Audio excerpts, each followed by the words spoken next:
Her 9000's game room. Hi, it's Kerr9000. Welcome back to my games room, and I'm here to talk about the Powkiddy X51. To start with, here it is. Straight hot off the post, so to speak. So let's open that bag, and then that's what we're met with. Model X51. I got this from AliExpress. It cost me £30.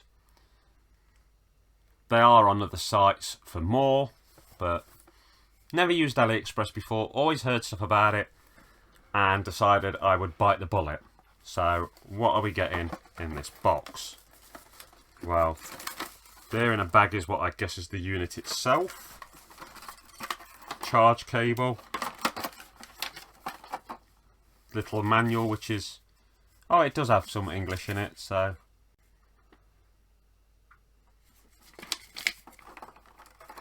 a tiny little, I assume, Chinese warranty card. Right. There was different colours, but I went for all black. As you can tell, it's easier to tell this on the coloured versions, but it's going for a sort of switch look. You know, sticks in the same place. And on the coloured versions, the body's still black. But that will give you an idea of the size in comparison to a Switch. It's a bit chunkier than the Switch, though, which, you know. I've kind of brought this to replace my earlier Powkiddy, which I think is the Q90. And it's a lot bigger than that one. I've also shown the M-Box games console before, so I'll show that in relation to it. But yeah, what have you got? A D-pad, 2 sticks, your regular face buttons, 4 buttons on the top, a start, a select, a button there, and a power button and a reset there, and a volume toggle. Your micro SD goes in there. At the moment there's the one that came in it, which is like a cheap Chinese card. Yeah, welcome. So it's actually arrived with a bit of charge in it. Okay, so this is the basically operating system. You can pick games from a list, or there's type. To be fair, it's a very boring operating system. And as far as I've been able to research online, it's not actually updatable. So yeah, I'm not greatly thrilled. Okay, so I'm back after using the Powkiddy X51. And I'm not entirely sure about a lot of the things with it. The feel of the console is a bit weird in that I quite like the D-pad, and some of the buttons are quite pleasant, but then other parts have got quite a cheap feel. The power on button, you really have to like jab and poke at it, and it just doesn't seem very natural. The display looks nice, and the operating system to me is trying to kind of look like it's a Pandora's box operating system, for those who are aware of those machines. It doesn't really work to me though. The HDMI output port, so that you can play it on your TV, is a nice addition. But the thing is, the emulators on the machine have issues.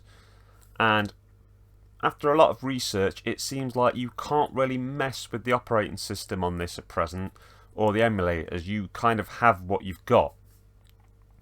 You can't add any different ones or make changes to them. And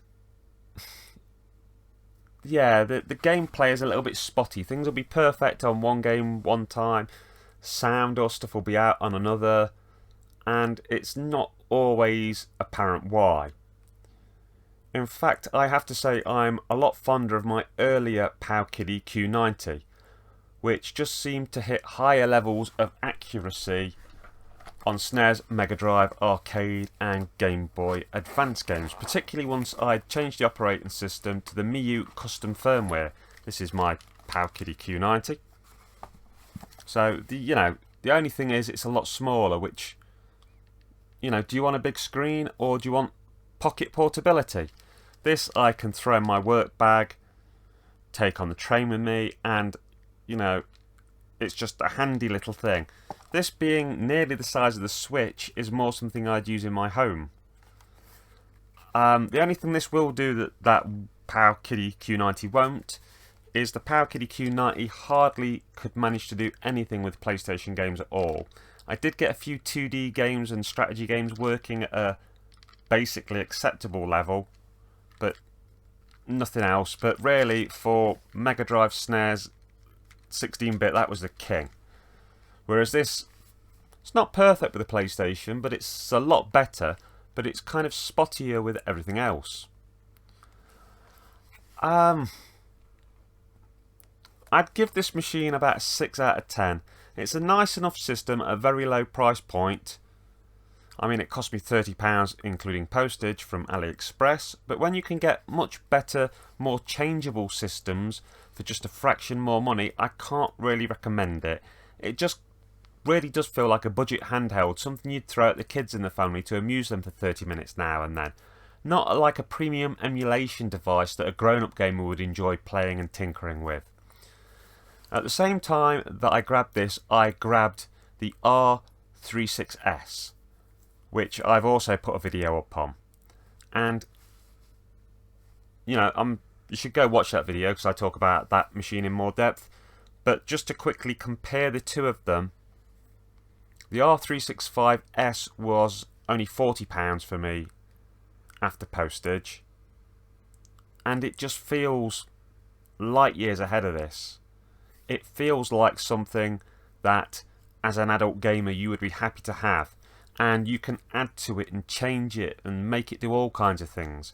Whereas this just does feel like something to amuse kids for a short amount of time. Anyway, I hope you've enjoyed my video and my sum up of this console. If you enjoyed this, there's plenty more things like this on my channel. Not only just stuff about little consoles, but also games reviews, horror reviews, all kinds of stuff. So why not check some of them out? But most importantly, enjoy the rest of your day, take care of yourself and each other. Laters, taters. Hi, it's Kerr9000. I'd just like to say thank you for making it to the end of my video. I've got lots of stuff on my channel, my horror house doing horror reviews, my game room where I talk about video games, Sci-Fi Station, my Diet Corner videos, all kinds of stuff. I can also be found on the Retro Gamer U forum and the J Arcade forum, which are both great places full of great people and some great video game conversations. At the end of this video there'll be a little icon to tick if you want to subscribe, a link to a video and a link to one of my playlists. I'd also like to recommend the wonderful talented Just Jessica 1988 on TikTok, who does a lot of diet videos and is my supportive partner. Thank you once again for watching my video, and particularly if you follow me, thank you for all of your support. Have a great rest of your day. Laters, taters.